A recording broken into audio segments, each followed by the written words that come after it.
Alright guys, 2014-2018 GMC Sierra. Now, what we're going to be doing on this one is taking and replacing the heated seat because this one is not working.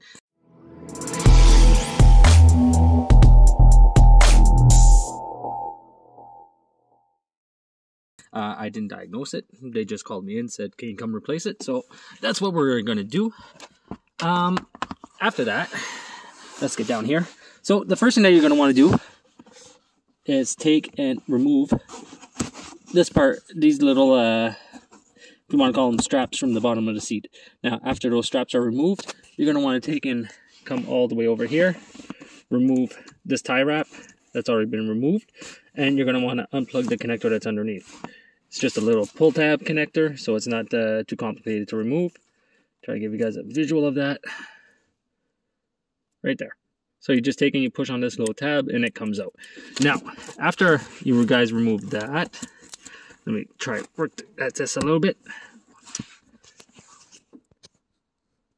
Sorry about that, my hand touched a button. So I'm just going to remove these straps real quick. There's one, and there's another one on the other side. We'll take and we'll remove that. And there we go. So this wire right here is actually the power ground wire for your heater element. So bring you guys over. Oh, all right. So now after that part's done, you're gonna have a T15, if I'm not mistaken, bolt or screw right there, which this one is already, no, that one's still in there. Okay. So we're gonna take and remove that one, and then we also have one that is in the front. Try to give you guys a view of that also, like this. I'm sure I can see too. So, where is it?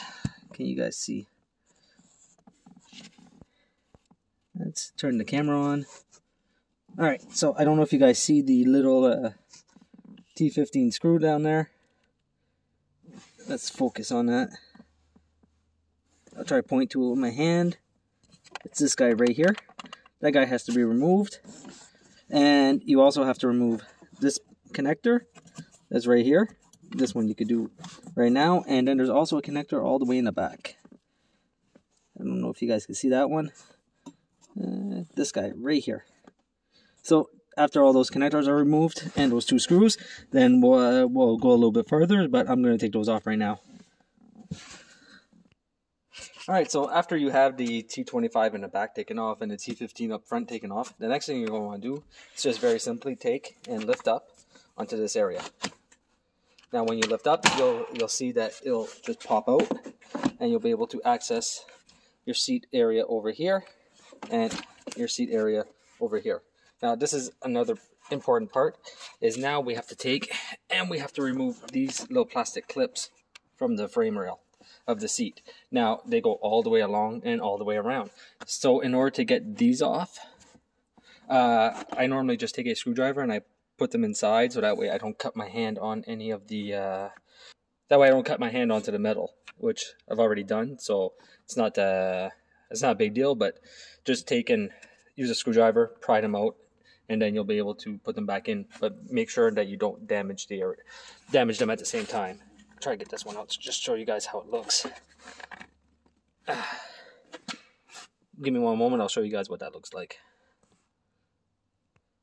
Alright, so this is why I say use a screwdriver, because as you can see it's kind of hooked on the inside. What that does is that it hooks onto areas onto the inside of the frame rail for the seat. So I'm going to go ahead, I'm going to remove all those, and then we're going to get underneath and see how we would replace the cushion afterwards.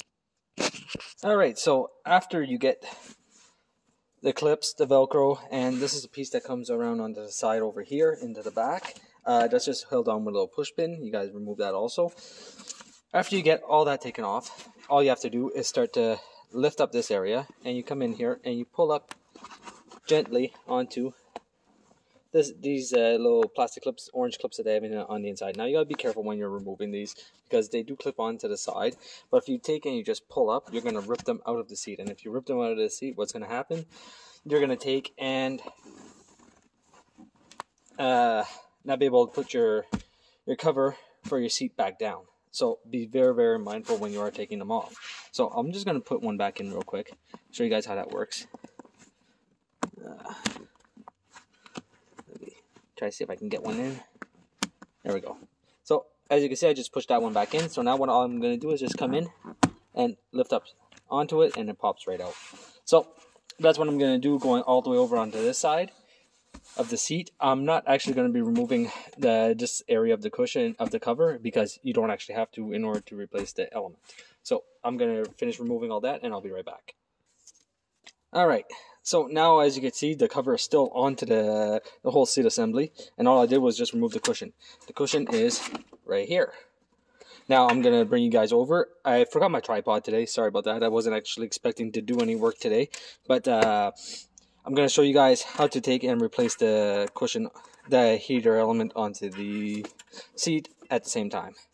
So first thing I'm going to do, give you guys a part number, which is this 2287848848. This is for the driver's side seat.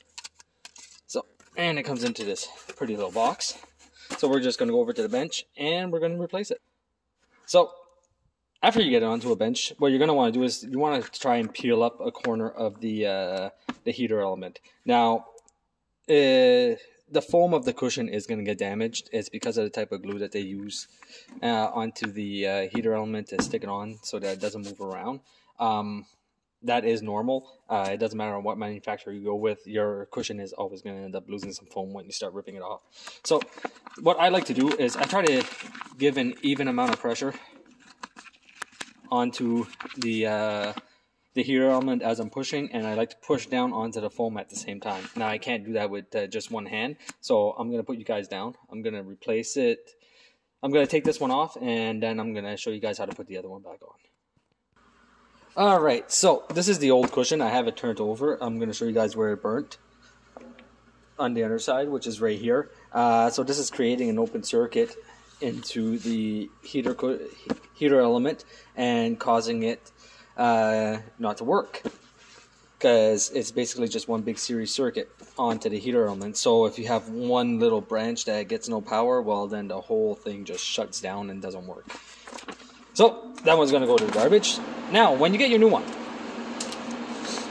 it's going to come with these protective pieces over the glue. Now where the adhesive, I should say. Now what I typically like to do is I like to start out at the back, because that's where the plug goes. I fish the plug through, and then I'll start removing this, and I try to line it up with the old marks onto the seat. Now what that does is that it gives me a good pattern on where it's supposed to go, and I'm able to sit it in its correct spot. Now it's not going to be 100%, it never is. I don't know why, but whenever you buy these heater elements and you try to put them back in the exact same spot, it never works. It's like if they're always a little bit too long or something. So we're going to start with the back, and I'm going to work my way forward.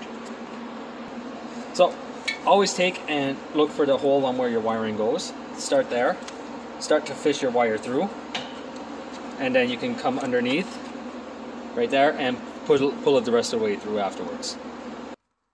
Alright guys, so here's with the new heater cushion heater element installed. It actually turned out a little bit better than last time I did it. For some reason this one actually went into its grooves where it's supposed to. So when you're installing these, you want to make sure that you always leave enough play into the crevices in order to get the heater element to sit into it. Because if you don't, what's going to end up happening is that this guy's going to be pushed forward too much, this one's going to be pushed back too much, and you'll have little areas that are going to pinch together, and then if you sit, they can create cuts and create an involuntary open circuit into the heater element over time. So I'm going to go ahead, I'm going to reinstall this into the car, and we're going to make sure that everything works afterwards. Alright guys, so I just started the car, as you can tell by the extremely high idle. I just hit the button for the heated seat. Now I'm just going to let it warm up, and I'm going to see if everything turns nice and warm. So I'm going to pause you guys, and then I'll bring you guys right back.